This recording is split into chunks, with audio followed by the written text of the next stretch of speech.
Hi, it's Senator Malcolm Roberts, and I'm coming to you from Rockhampton Airport, Rocky Airport.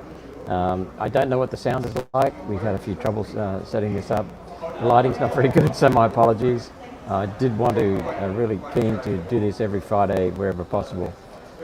So if the sound is terrible, even if it's because of the noise in the background at the Rocky Airport here, there's a lot of noise in the background. So if it's too much, just let me know and we'll call it quits. Sound is important, and so is the lighting. We've got neither today. But I want to give you a quick recap. I won't be talking long because my flight is coming to take me away, as they say. And I do want to thank my staff who've done an amazing job in putting together this tour of North Queensland very, very quickly at short notice. We did want to get up here because of the Chilumban wind turbine industrial complex that's going to destroy Ravenshoe if it goes ahead, destroy amazing bushland, pristine rivers, pristine creeks. It'll destroy all of these. It'll be a huge impediment to the people of Ravenshoe and the district. It really is anti-human, anti-environment, anti-economy, anti-Australia, and anti-security. It's a real mess. It's a nightmare. Coming down from Townsville yesterday to Rocky, I put together a list, and next thing you know, I've got pages and pages of stuff. So it's just horrendous what this thing will do. It's just insane, and it's built on deceit. And foreign corporations will make the money out of it. And we will pay for it. It's absolutely absurd. It's insane, as I said, and it's built on deceit. But I want to thank the staff for putting it together. I want to thank the people from Ravenshoe who really, really did roll out the welcome mat. Not only in the public forum on Wednesday night, it's hard to tell which night it was. Yeah, Wednesday night. Bloody hell, it was cold up there. It's Queensland's highest town, Ravenshoe, and we had the honour of staying in the highest pub. Really, really good service from Sam and Brant in Ravenshoe Hotel. People are so friendly in North Queensland. It's why they call it God's country. One of the reasons, as well as the beautiful scenery. It's such a wonderful place to be. But I want to thank the people of Ravenshoe, and I want to thank the people of the Chilumban. Friends of Chilumban, I think, is the group. They're like so many groups in our country. People we've met in Gympie area. How's the sound going, Sheena? In the office, can you tell if the sound's okay? People in the Gympie area, the Wide Bay area, South Burnett, who are really standing up now and seeing the costs and fighting to stop transmission lines destroying their countryside, destroying their towns. People at Ravenshoe, Chilumban, fighting to stop this insane idea of wind turbines in the middle of a pristine area. People we've just met at Central Queensland near Stanwell. Sound is okay, our end. Okay, thanks, Sheena. People at Stanwell who we met today at the Bush Summit in Rocky. People in southern parts of New South Wales, around the northern parts of the Snowy Mountains. People in Victoria, Western Victoria. And this has not been thought through. They're just doing it based on ideology, because many of the wind turbine complexes and solar industrial complexes are not even connected to the bloody grid. They're not even connected. These people don't know what the hell they're doing. And it's not just a few people and a few government agencies in Queensland. It's New South Wales, it's Victoria, it's Tasmania. These people don't know what they're doing. They're incurring massive costs for the future generation. It's an intergenerational debt that they're setting up for our country. The people, the children and the unborn children who are going to inherit our country are going to be facing a really serious legacy. So they're the people I want to thank. When we went out on Tuesday, the first stop we made was to a hemp farm. Now, hemp is part of the cannabis family, and it's got zero THC, the psychotropic component of cannabis. So it's not hallucinogenic at all, psychotropic, whatever the word is. It is an amazing product. And just listen to this. It was discovered many years ago, many centuries ago, In America in the 1920s and 30s, it was seen as a wonder plant. They were going to replace paper with it. They were going to make fibers out of it for clothing, really solid clothing, tents included, as well as clothes for us. It was, I think, America's #1 prescribed medication, and you can't overdose on cannabis. So hemp wasn't the drug, but it's part of that family. It got squashed as far as medical cannabis was concerned because Rockefeller and his cronies wanted to get together with their petroleum-based drugs and to create a new industry, and they smashed natural remedies. Cannabis is non-addictive, and it's also there's no side effects from it. You can take in a lot of cannabis and there's still no side effect as a medicine. It was the #1 prescribed medicine in America. It was seen as a wonderful drug, and then it was demonized by the Rockefeller and his cronies who wanted to set up the petroleum-based medications. Oh, they're not really medications, they're toxins, many of them. The second thing that caused hemp to be demonized was the development of synthetic fibers, and the corporations wanted to push those fibers out, and now of course people are running back to cotton, running back to wool, natural fibers, but they caused hemp to be demonized and smashed. And the third one was that hemp makes a wonderful paper for newspapers and for many other forms of paper use. And Randolph William Hearst, the media baron, bought up a lot of pine plantations in North America to corner the market for paper for newspapers. He was a major newspaper baron, and so he demonized hemp as well. And so hemp has been smashed, and yet, as many people know, it is a wonderful product. So Joe, the farmer there, and his wife Bronwyn hosted us. We had a cup of tea and then went for a drive around the farm. And he's got some wonderful old World War II Army Jeeps. Joe's a real character, and so is his wife Bronwyn. But they showed us the crop they've got. It's only been in 9 weeks, I think, and if that, and it'll be a few more weeks and they'll be able to harvest it. But it's a trial crop. It's growing really well.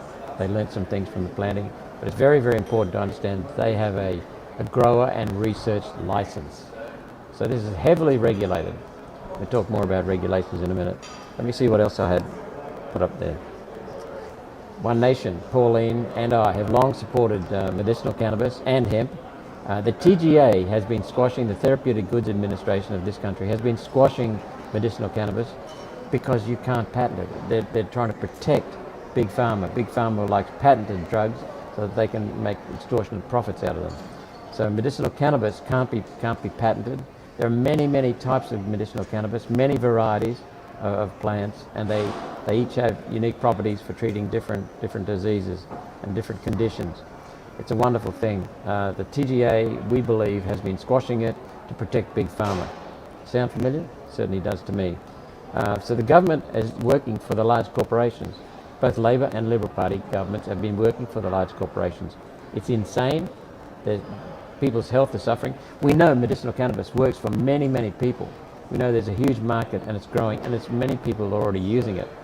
They're doing it despite some very frustrating medical impediments, regulatory impediments in the way. Some of them are doing it legally, some of them are importing it without approval. But this is something that has to be sorted. We've been pushing it for many years. So the next thing we then went from, that was just northwest of Atherton, and then we went from there down to Tumalin and to meet with the Friends of Chilumban wind turbine opponents. They showed us Caban. We could hear the turbines throbbing, and that causes enormous problems with infrasound. They know that infrasound is harmful to humans, and so it major health problems. What they want to do now is replicate the Caban wind turbines and expand it over Chilumban area, which is extremely beautiful, pristine rivers, pristine creeks, pristine forests, some of the largest stands of, some of the most important stands of wet sclerophyll forests on the edge of the rainforest World Heritage Area. So I put together so many notes, but I haven't got time to do it now justice. So what I'll do is I'll put another Friday and we'll go through them. It's anti-environment, both the construction and the operation. And then I'll come to that in a minute. Then yesterday morning, as we were leaving, we went to visit the graveyard of some old wind turbine blades. Now they're made of fiberglass, I believe, but back then they were made of aluminium. So these are recyclable. But they're sitting in the bloody bush. Many of these wind turbines. And these are only short ones. I think they're 20 metres long. The current latest generation of wind turbine is 80 plus, 87 metres, 287 metres high. The wind turbine blades are 80 something metres long. That's almost as long as a football field spinning. And by the time you look across the diameter, that's almost 1.5 football fields. So we saw these things just stacked away in a quarry that's an operating quarry. So I wonder what the local council thinks about that, about the quarries being a storage area for old wind turbine blades. But these are 20 metres long, they're hideous, they've smashed over trees to store them, to just dump them really. They're not stored, they're dumped. But they've been there 18 years. They only lasted 3 years in operation. They had cracks in them, and then they replaced them and dumped them in the bush there. And so that's one aspect. So that was yesterday, then we flew down to Rocky last night. But we went to, I want to thank Sharon Trezise, who drove us in her Toyota out to the wetlands, and very, very few birds. We passed a fellow who gives bird life tours in the area, and he said it's remarkable. There are only 2 breeding pairs of birds in the area, and that's now about 8 months since the last wind turbine at Caban started, and so they're seeing a decimation of the bird life in the wetlands, pristine wetlands, UNESCO wetlands. Not that I'm in favour of the UN, but they think it's something worth preserving, and these wind turbines appear to be chopping them up. And also, I think, we don't know, but we think it's also the fact that they're present there that's disturbing them. Maybe it alters some of the birds' homing patterns. Whatever it is, we don't know, but we do know bird numbers are plummeting. Trees, as I said, rivers, pristine rivers. And the trees are not just significant in themselves, but they're significant as being part of wildlife corridors in and out of the rainforest, which is next door to the wet sclerophyll forests, and also the rivers, which are also wildlife corridors. I won't go into everything right now, but the second aspect, so it's anti-environment, it's also anti-human. Infrasound is a major problem. We know that for a fact, a medically proven fact, and that's a big concern to the residents. Aesthetically, it's terrible. The Aboriginal community in the area is split. There's a small group who wants to go ahead. I don't know what the deal is for them, but a lot of them don't want them there because they're destroying traditional lands that valued cultural value to these lands. And then there's an economic problem. They're a parasitic misinvestment. They're not an investment in the future. They're a parasitic misinvestment. And parasites kill hosts. That's what a parasite does. It kills the host, or it certainly is a toxin to the host. And these wind turbines and solar panels are not viable without subsidies, which means they're not viable. So the subsidies drive the price of electricity up, which increases the price of electricity to manufacturing, which destroys manufacturing competitiveness because the number one cost component in modern manufacturing is electricity. So we're destroying our employment, we're destroying our manufacturing, destroying our security. And we know that this is not Australia, not just Australia, because this has been going on for many years in countries like Spain, Germany, and other places in Europe that have been using solar and wind for quite some time. Everywhere there's an increase in solar and wind, there's a percentage of the energy generation, there's a huge increase in electricity prices. We're driving out the cost of living through the roof because of this. We're driving manufacturing jobs overseas. We're putting a huge cost of living burden on people. What happens is that we subsidise, if you use electricity, you're subsidising major foreign corporations. Overwhelmingly, it's a foreign foreign corporation that runs these solar and wind complexes, installs them, operates them, and there are many problems with that. We lose the money overseas. We're destroying our own competitiveness. We know from the figures in Spain and other places that for each so-called green job that's created by solar and wind, it costs 2.3 real jobs in the real economy. We know that the costs. Anyway, I'm going on. As I said, I would do this more in the future. We put together a whole show on it.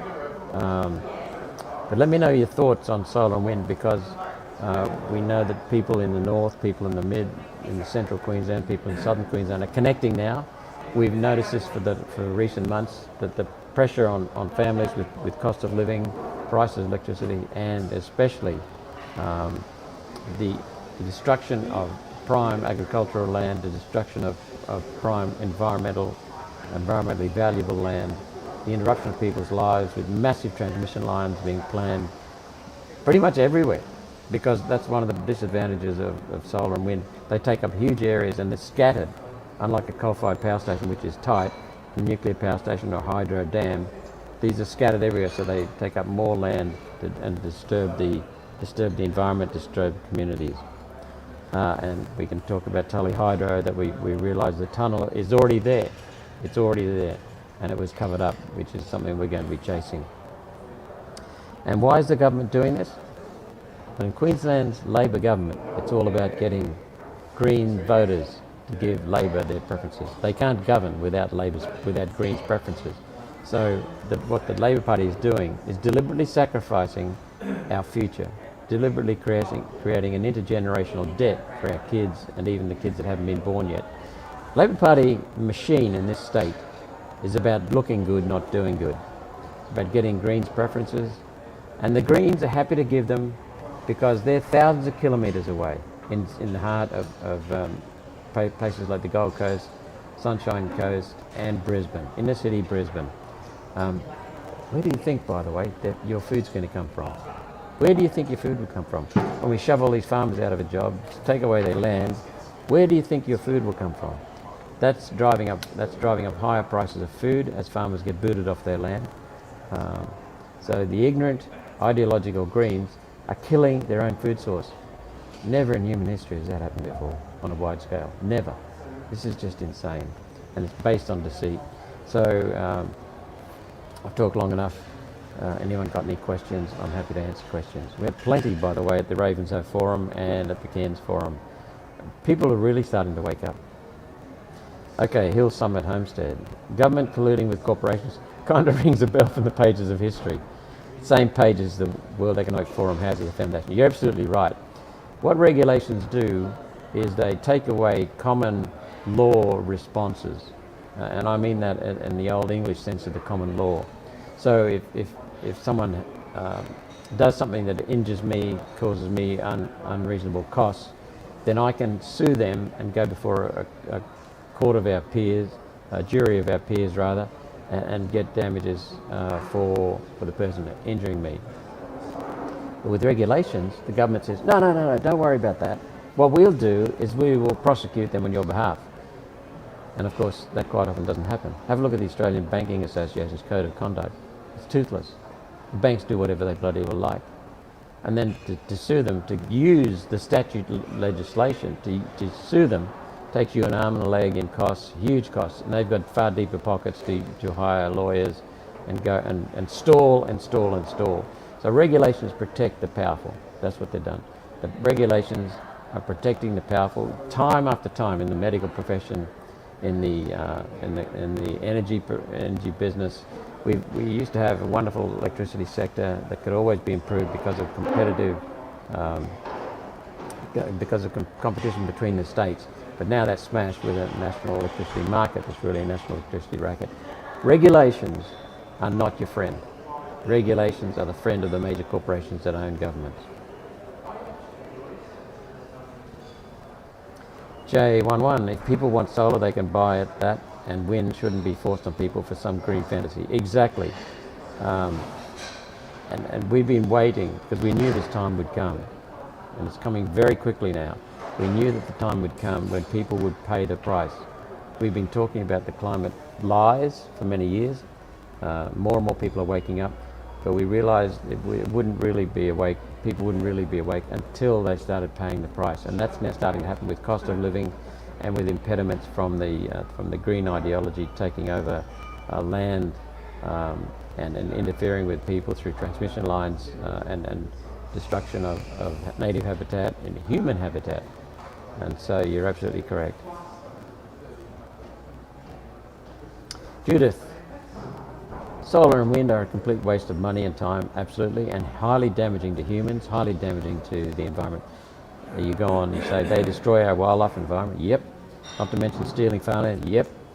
And ruining their lives as well. Albanese and Bowen, a pair of maniacs. Well, I agree with everything you say, but there's an implicit statement in your last sentence, Judith, and that is that it's just the Labor Party. This is a fact I'm about to tell you. Every major climate and energy initiative, in terms of so-called green, or in terms of solar and wind, and the United Nations policies, every major climate and energy policy has been introduced by the Liberal Nationals, every one of them. Starting with John Howard. John Howard, the epitome of Liberals. What a sham. He was, well, as I said, we'll go into that in the future. But that's where the rot really started. And every major policy since then has been introduced by the Liberals, Nationals, and then ramped up by the Labor Party. And then the next Liberals come in, they introduce more policies and legislation, climate and energy, further destroy us. For example, the safeguard mechanism. Safeguard mechanism that Bowen and Albanese introduced into Parliament in September last year. That was, the basis for it was introduced very quietly. It slipped through. I watched it, this is before I got into the Senate. In December 2015, Greg Hunt, as the Environment Minister and Climate Change Minister for Turnbull's Liberal government, Liberal National Party government, Turnbull was the Prime Minister, they introduced the safeguard mechanism. And it was known as the foundation for a global carbon dioxide emissions trading scheme, a carbon dioxide tax. So Abbott unwound the Gillard's tax, which was based on a lie. Abbott unwound it, and then his replacement, Turnbull, brought it back. And now Bowen and Albanese ramped it up. Dumping the old turbines in bushland up in Queensland. Yes, Judith, I saw them myself. They're dumping the old turbine blades in bushland up in Queensland. And they're destroying ancient forests to put those new monstrosities up, and the local indigenous community is devastated. Yep, everything you just said. What about their voice, Albo Triad? Albanese, Anthony Albanese has really made a mess of his voice, hasn't he? First of all, he said before the election in Parliament, and he said since the election too, there are three parts to the voice. There's the voice, which will enable the treaty, which will enable truth-telling. And then, when he was held accountable for the treaty just recently, oh no, there's no treaty, it's just the voice on its own.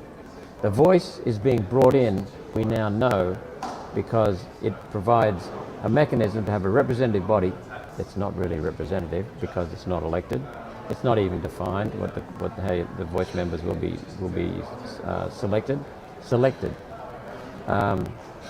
And the voice then sets up an entity that can negotiate with the government for a treaty. That's the whole purpose of the voice.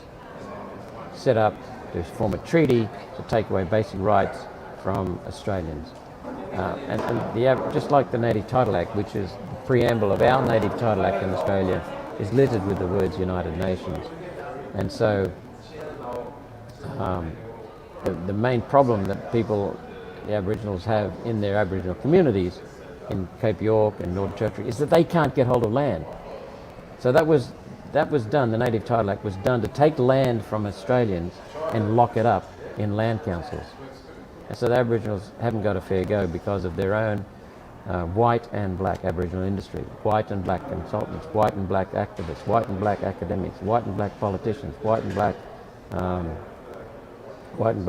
bureaucrats and activists. So this is the problem, and the voice will entrench that, bring back the basic Aboriginal and Torres Strait Islanders Commission, which was dismantled because it was under legislation. The Voice will lock it away if it's passed. But fortunately, support for the Voice is plummeting, so we've got to knock it off.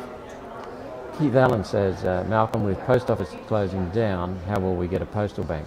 I didn't know that the post office was closing down. I think they've still got to keep their agencies open around the country. Stay tuned, because I'm going to release some ideas through the Spectator magazine. Get hold of it tomorrow, I think it'll be in online versions, suggesting another alternative to work with the post office bank through a conventional bank that can be taken to become a people's bank.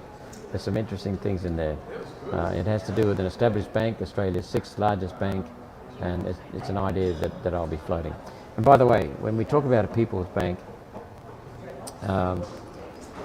we mean a bank that is essentially run for the people, owned by the people. And the amazing predecessor, I think globally, was the Commonwealth Bank, the original Commonwealth Bank, not today's private Commonwealth Bank, but the original Commonwealth Bank. It got us through World War I with no debt, and it funded our war effort.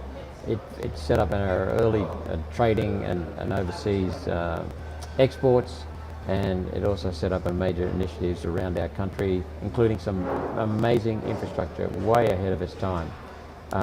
The State Bank of North Dakota in America is the only major bank in North America that has made a profit every year of its existence, every year.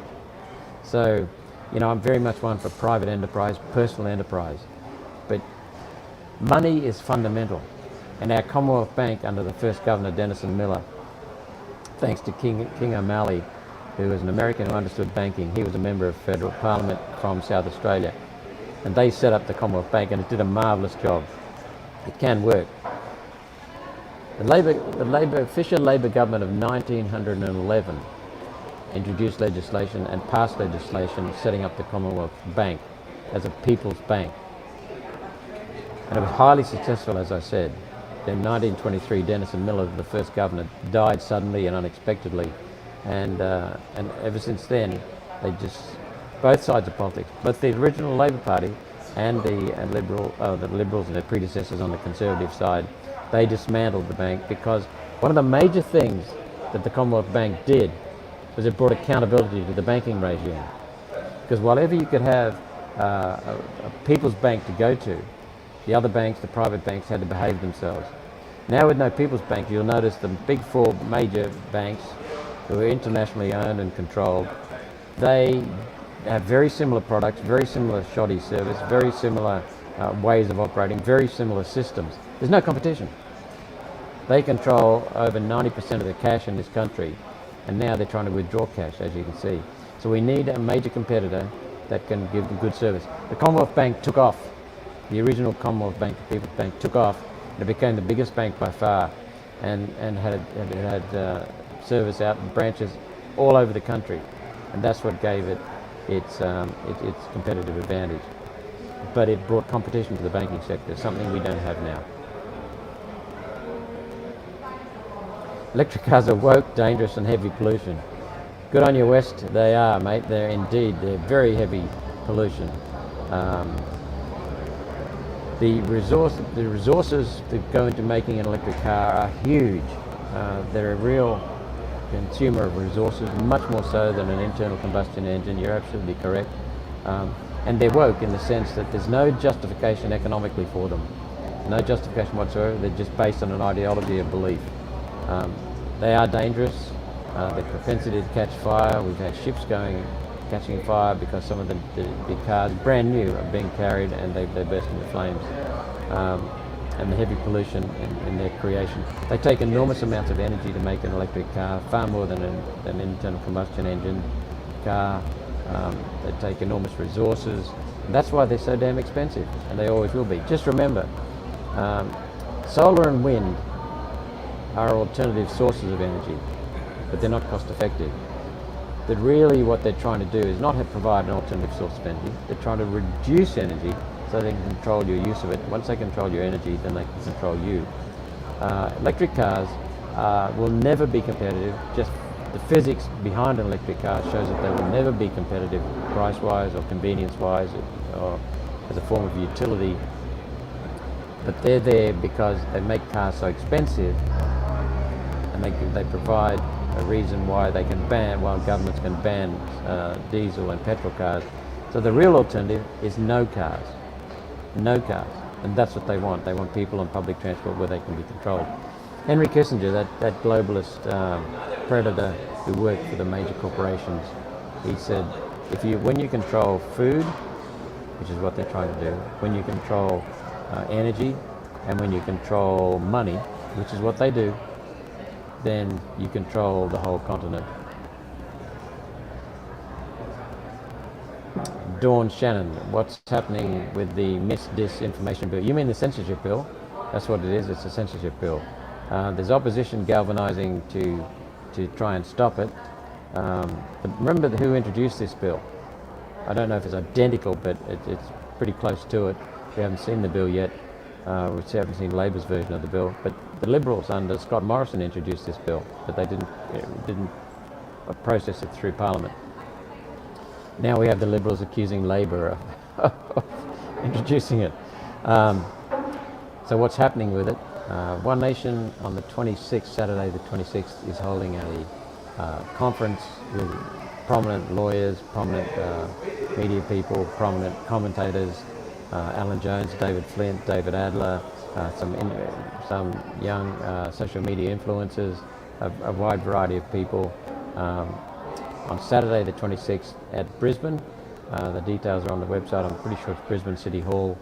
The conference is sold out. The physical conference is sold out, but you can still register online to attend it online or listen to it online. So that's what we're doing there. We've also got a petition out. What's happening with the bill? Opposition is galvanising against the bill, and so please hold your member of parliament accountable, your federal senator, your federal local member of parliament. So it's still on track for coming in. Kathleen, do councils get World Economic Forum money? The fact that they support the voice shows they don't work for us. Exactly. I don't know if they get World Economic Forum money. I would say not. The World Economic Forum doesn't hand out a lot of money. So it's the United Nations which does.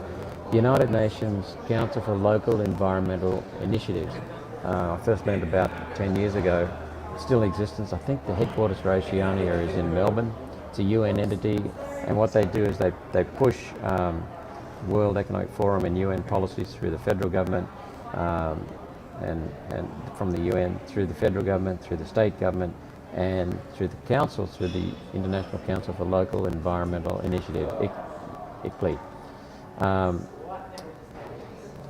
So there's not much more I can add to that. They're pushing it very, very hard. They're pushing the voice hard. And you'll notice even the churches have gone silent on the voice because, or advocating for the voice, because the churches are involved in education. So they have schools. They get government funds for schools, so they've shut up. The churches run hospitals, and they rely upon government funding for hospitals. The churches run aged care centres, and they rely on government funds, and so they're being blackmailed by the government. Major corporations are signing on board without consulting their customers, and so this is all because of government money, our money. Jim Jones says the voice is a tragic distraction from COVID and jab accountability. It's not distracting us, Jim, I can tell you that. We are going to keep relentlessly until we get people brought to justice for what they've done, crimes against humanity, people like Fauci, genocidal maniac, and a lot of the things that we were saying and others were saying and that we were originally labelled conspiracy theorists, it's complete rubbish. It's been proven that we're on track and accurate. The Wuhan virus is the Wuhan virus.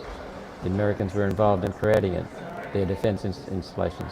That's now true, we know that. The Medical Countermeasures Consortium, I spoke about it in the Senate recently, and that consists of the medical and especially the defence departments in America, Australia, Britain and Canada, working together to create countermeasures. They weren't vaccines initially, they're countermeasures. They're not vaccines, they're experimental gene therapy-based treatments. That's where it all came from. We know that now for a fact. We know it for a fact. It's now established and it's not denied anymore. and Fauci appears to be the genocidal maniac that was leading it. Terry, Malcolm, can you explain subsidies and who A&H? Who and who? Yeah, the subsidies are basically come in many forms. They're cloaked in many forms. They used to be in one area you could see. I'm presuming you're talking about wind and solar subsidies. They're given a free ride in certain ways, given easier access to the market, no penalties. Coal is penalised if you use coal-fired power. There are also free donations, if you like, to make up for the inherent uneconomic and viable economically high cost of solar and wind. So they're given generous tariff subsidies. They're given much favourable treatment when it comes to generating. They're given priority. So many of these forms of subsidy are direct cash reimbursement and also favoured treatment, which then knocks out coal, and they're just given basic free access, and they're given hard cash subsidies. They're uncompetitive economically, so they have to be given subsidies to make them worthwhile. And because of the huge risk in solar and wind, we know a coal-fired power station, if you build it according to the right design, it just operates. There's minimal risk with it. But solar and wind, there's huge risk. And so they have to be given very high and generous payments from the government, from electricity wholesalers to enable them to go ahead to justify them. So the government subsidises and they also have other favoured things. For example, there's no bond for the solar and wind installations. So at the end of the day, when they're finished, the operators would just walk away from it, and the farmer will be left with the cost, and that'll amount to thousands and thousands of dollars, huge costs.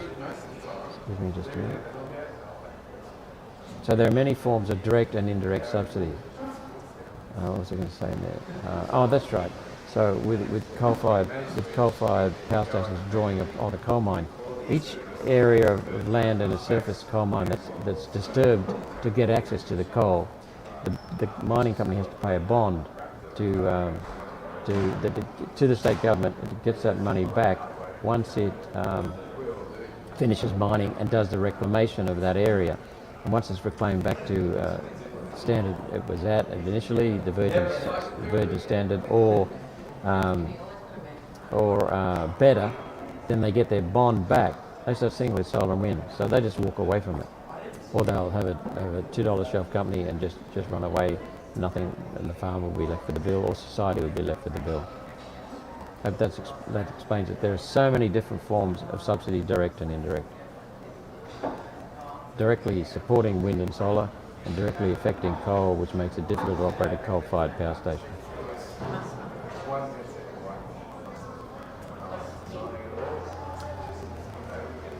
Dee Dee says, the USA is in trouble, no one's speaking out. You know, you're absolutely right. There are people speaking out. Tucker Carlson, many of the other commentators from the conservative side of politics are speaking out. Where do you start? It's just so long. I'm married to an American, and both our children are dual citizens, and I've travelled through all 50 American states. I've lived and worked and studied in America for 5 years, and I think it's just an amazing country. It gave us so much, built on the legacy that the British gave us, which is an amazing legacy. And the United States has been destroyed by basically Soros taking over the Democrat Party. He owns the damn thing.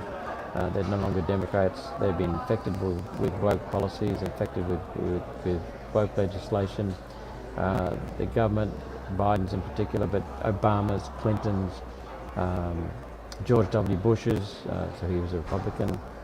They have been affected with ideology and lies and just working on behalf of the globalists. They're basically, the whole country has been taken over by the globalists. there are only a few, very few, not all Republicans, but a very few number of Republicans that actually stand for America anymore. It's in deep trouble. And there are many, many divisions. Grow Queensland, Australia. Love the name. How come Queensland doesn't have an upper and lower house? Well, it used to. That's how it was formed.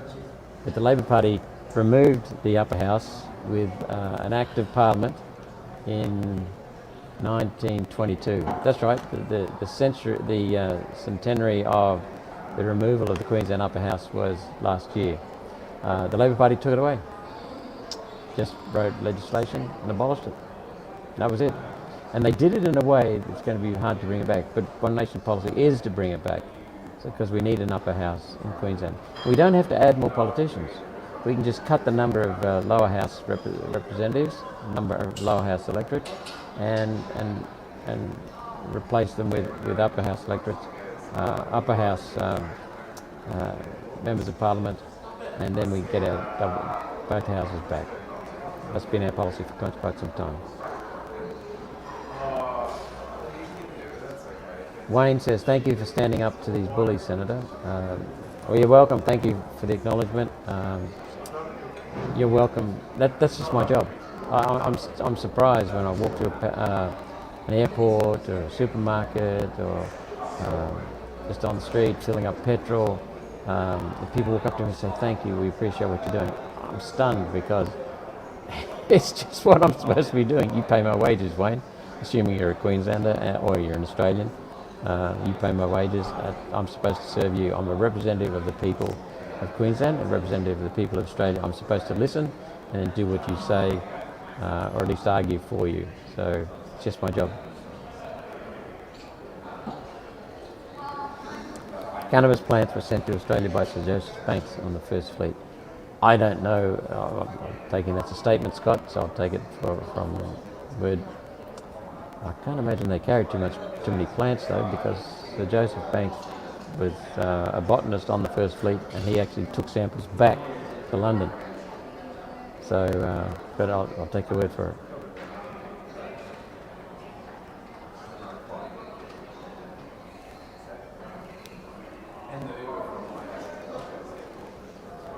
If you can tell me more, Scott, I'd like to know. Making money is the real answer as well, Wayne. What was the making money is the real answer? I don't know what you mean by that. Perhaps you could explain. But it's every person's right to earn a living. It's every person's right to have freedom to express themselves and to earn a living for their family. That's a fundamental right, and that's completely interfered with. Look at the COVID injection mandates. That's just disgraceful. Love your picture. I see. I see nothing. Question is, Senator, did the major parties get big pharma donations? Yes, they did. In the last electoral cycle, they got. I think the Labor Party was recorded as getting $400,000, and the Liberal Party $500,000. Yep, they've long been donors. The wind farms get $600,000 to $900,000 per turbine every year, and $40 billion goes offshore. Those figures sound pretty correct, and that's probably another form of subsidy, a guaranteed income, regardless of whether the turbines generate electricity or not, regardless of whether the solar panels generate electricity or not. They get guaranteed income. That's a subsidy. No other business, very few other businesses get guaranteed income no matter what they do. And we know that in Western Victoria, up in North Queensland, and other places, there are industrial solar facilities, industrial wind turbines that are not connected to the grid. So we paid for them to be set up, we subsidised them to be set up, and now they're getting payments, like you said, $600,000 to $900,000 per turbine every year, and they're not even connected to the grid. That's why the price of electricity is so damn high these days. Australia used to have, when we were coal-fired power, pretty much entirely coal-fired power, we had the lowest cost lowest cost of electricity from any country anywhere in the world. Now we've got amongst the highest. We haven't seen anything yet because it's going to get far higher, because our level of subsidies per person in Australia for solar and wind is double the second highest in the world, the United States. Double. So we haven't even seen the impact of that yet. It's going to be horrific. It's really interesting to see so many people waking up though. Karen McKenko, why is Australia letting US put a base in Darwin? It's a very good question. Very good question. I did a podcast with Clinton Fernandez, an author who is a lecturer at the Australian Defence Force Academy in Canberra. He's also on the faculty at University of New South Wales. Very bright guy, wrote a book called Sub-Imperial Power. And basically the United States runs us, tells us what to do. We work on behalf of the United States, all for supposed protection from the United States. So we're lapdogs of the United States government and some of their corporations.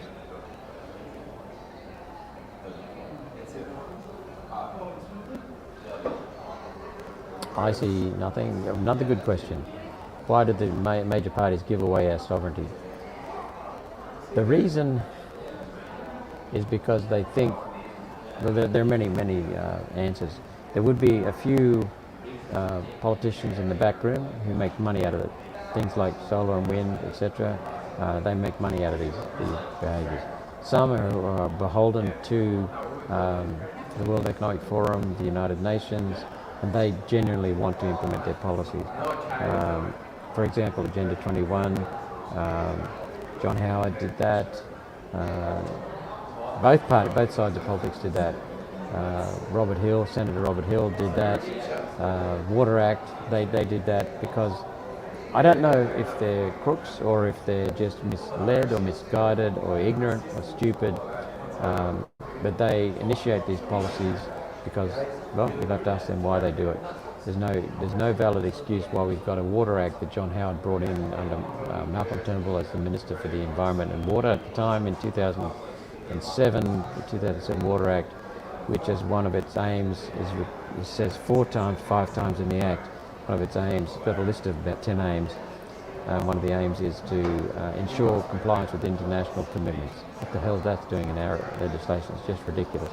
But the majority of politicians are asleep. They're ignorant, stupid and gutless, and they just don't even want to find out why. But there's an increasing number of people in the Senate and in the House of Representatives who are waking up to COVID, who are waking up to COVID injections, being subjugated to big pharma, being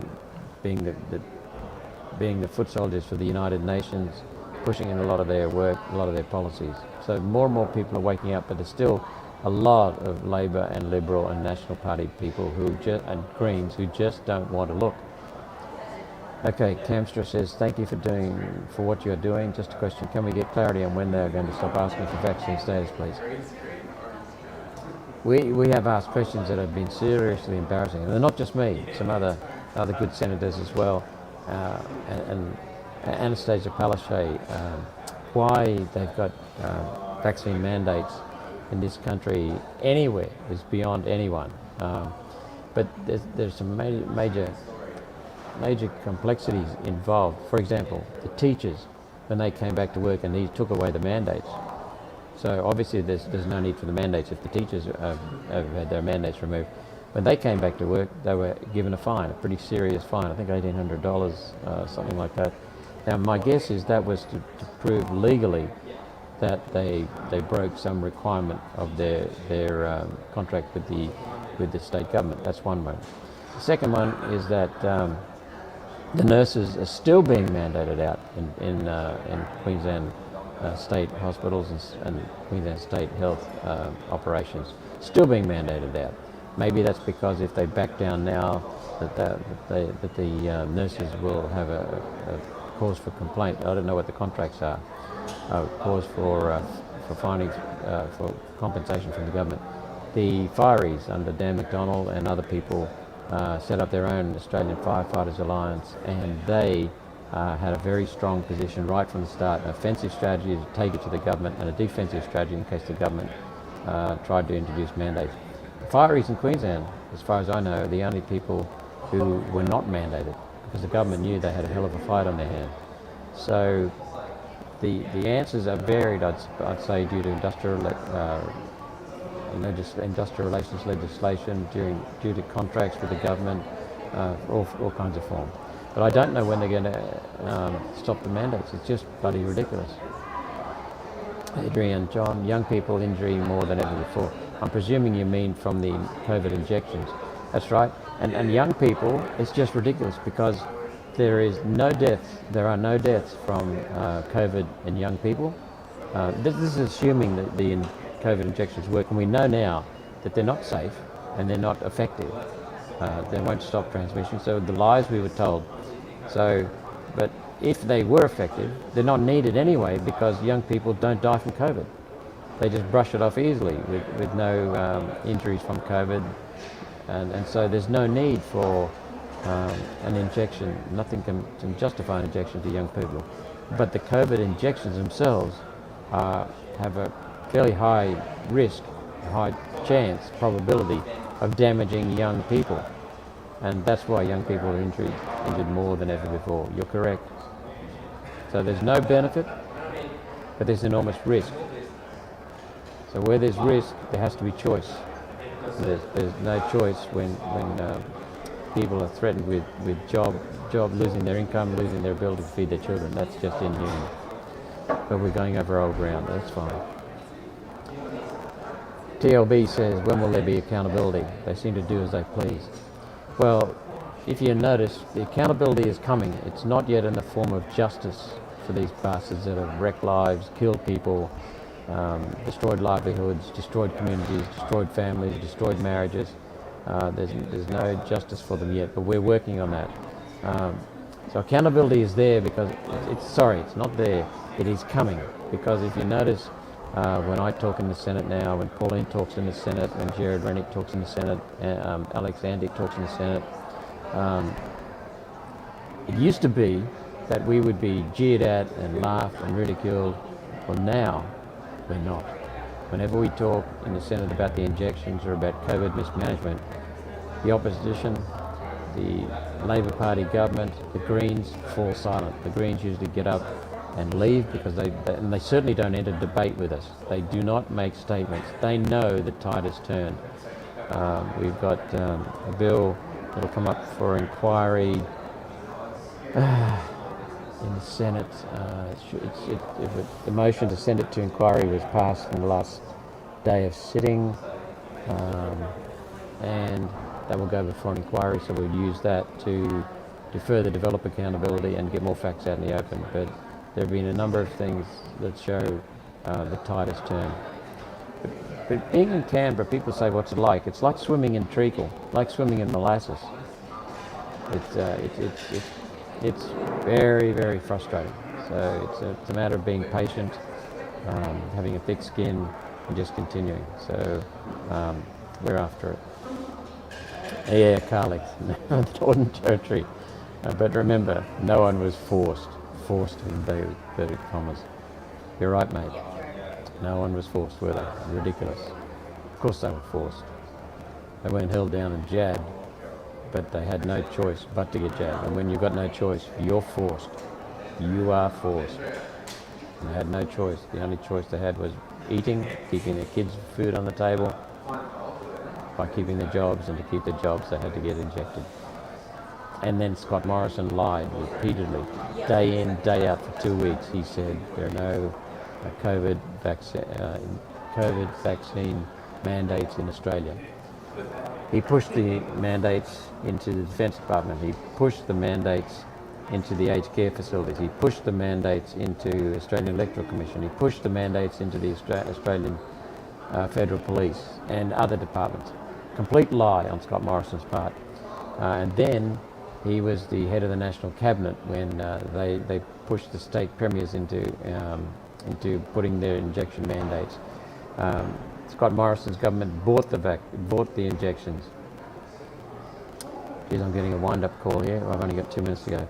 Bought the injections, gave them to the states, indemnified the states, gave them access to the medical records for people so they could enforce the mandates. And then the state premier said they did it because of the National Cabinet's recommendations, and the National Cabinet was created by Scott Morrison and led by Scott Morrison.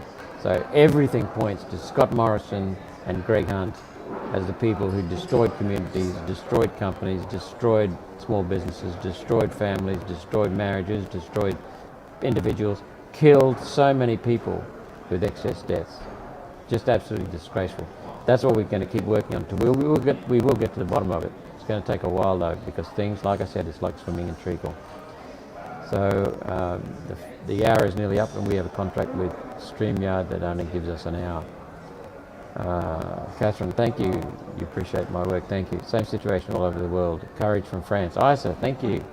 We're getting an enormous amount of calls and support from all over the world. So we know that it's appreciated. We've got a long, long way to go, but we are going to continue relentlessly.